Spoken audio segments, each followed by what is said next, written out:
Hello everyone, welcome back to my channel E-Shikshyalaya.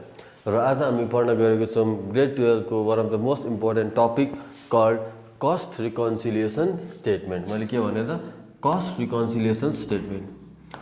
अब यो cost reconciliation statementमा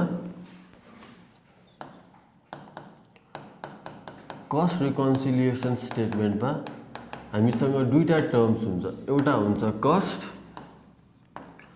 accounting र अर्को हुन्छ फाइनान्शियल अकाउन्टिङ. अब यो बीचको डिफरेन्सेस हामी के गर्छौं त लेख्छौं. अब एक्जामको लागि हामी टोटली ओरिएन्टेड भएको कारणले गर्दाखेरि without wasting the time let's get started. सुरुमा तपाईहरुलाई क्वेशनले के दिएको छ हेरौँ है त. An comparison between cost accounting and financial accounting following facts were located. अब सुरुमा के भनेको छ हेरौँ है त. Profit shown as per financial accounting rupees 80,000. मैले केही गरिन, डाइरेक्टली यहाँ के लेखे profit shown as per financial accounting गरेर मुनिपट्टि एड लेख्दिए है त. अब कति दिएको छ त 80,000 लेखे. अब हेर्नुस्, अब त्यसमा तपाईहरुले यसको इफेक्ट कहाँ परेको छ कसरी बुझ्नु क्वेशन पढेर थाहा हुन्छ है. जस्तै अफिस एक्सपेन्सेस, यहाँ मैले के गरे त एउटा कस्ट अकाउन्टिङ लेखे, कस्ट अकाउन्टिङ यतापट्टि मैले बनाए. हजुर पनि एक्जाममा यही गर्दा हुन्छ नम्बरको लागि. र यता बनाए मैले फाइनान्शियल अकाउन्टिङ र यसमा बनाए मैले अमाउन्ट. कतिको अमाउन्ट लेख्ने है त. जस्तै सुरुमा हेरौँ त अफिस एक्सपेन्सेस ओभर रेकर्डेड. केमा बढी रेकर्ड गरेको छ त फाइनान्शियल अकाउन्टिङमा. भनेपछि फाइनान्शियल अकाउन्टिङमा बढी रेकर्ड गर्ने बित्तिकै फाइनान्शियल अकाउन्टिङमा के लेख्छौँ हामी चाहिँ माइनस गर्छौँ र कस्ट अकाउन्टिङमा प्लस गर्छौँ. यो कुन नम्बर चाहिँ नम्बर क्ल्यारिफाई गरेको छ त्यसैले प्लस माइनस भयो. अमाउन्ट कति भयो त 15,000 है.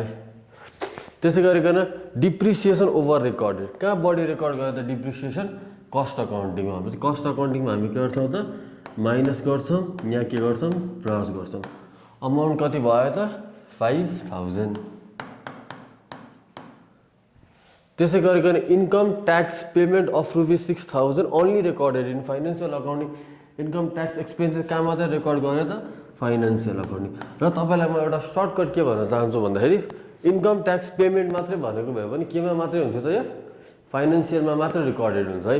तपाईलाई कुनै पनि इन्फर्मेसन दिएको छैन भने फाइनान्शियल अकाउन्टमा रेकर्डेड हुन्छ. यदि इन्कम ट्याक्स पेड मात्रै भनेको भए या डिभिडेन्ड पेड मात्रै भनेको भए के हुन्थ्यो त फाइनान्शियल अकाउन्टिङमा लेस हुन्थ्यो, कस्ट अकाउन्टिङमा प्लस हुन्थ्यो.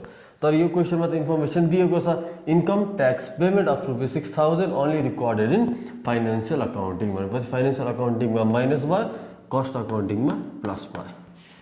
अमाउन्ट कति छ त 6,000.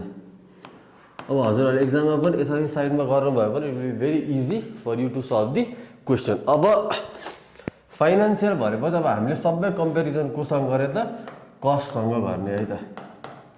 यहाँ तपाईँको profit soon as per financial account भनेको छ भने हामीले सबै केसँग कम्पेयर गर्ने त कस्टसँग कम्पेयर गर्ने. अब सुरुमा एड छ. अब एड कस्ट अकाउन्टिङमा कुन नम्बर भएको छ त एउटा ए नम्बर भएको रहेछ, अर्को सी नम्बर भएको रहेछ त. अब हामी के लेख्छौँ एडमा office expenses over recorded. Add लेख्छौँ अफिस एक्सपेन्सेस ओभर रेकर्डेड. केमा ओभर रेकर्डेड भयो त थाहा पाइहाल्यो है. अमाउन्ट कति छ त 15,000. त्यसै गरिकन अब अर्को लास्टमा छ प्लस भनेको income tax payment of rupees 6,000 only recorded in financial accounting. पुरै लेख्नु परेन, income tax recorded in financial accounting.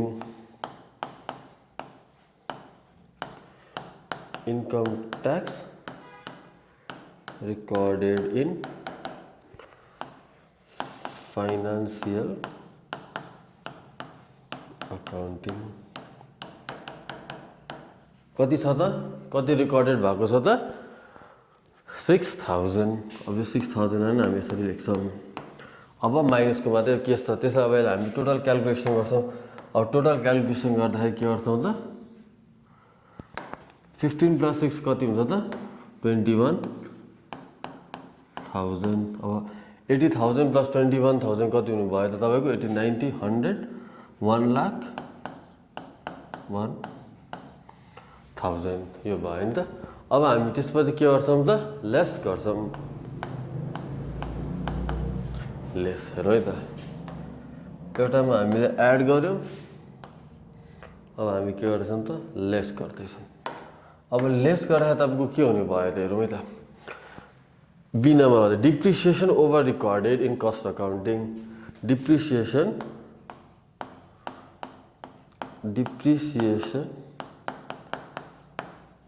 over recorded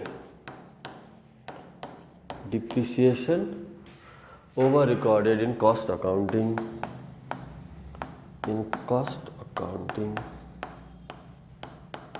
अब कतिले depreciation over recorded भएको रहेछ त 5000 भनेपछि यो पनि हामी के गर्छौं यहाँ पहिला सुरु 5000 लेख्छौं अब एउटा मात्रै छ अरुसँग हामीसँग ट्रान्ज्याक्सन छैन त्यसैले यसलाई हामी के गरिन्छौं त बन्द गरिन्छौं र यसलाई के लेख्छौं यहाँ 1,1000 - 5000 गरेर कति हुन्छ त 96000 हो अब यो प्रफिटमा आयो नि प्रफिटमा आइसकेपछि हामी के गर्छौं त simply profit as shown as per financial account here अब profit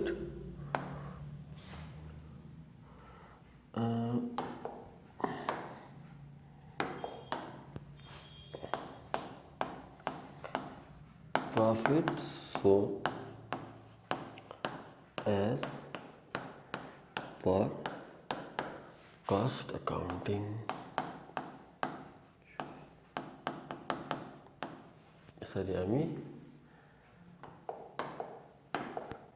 यसलाई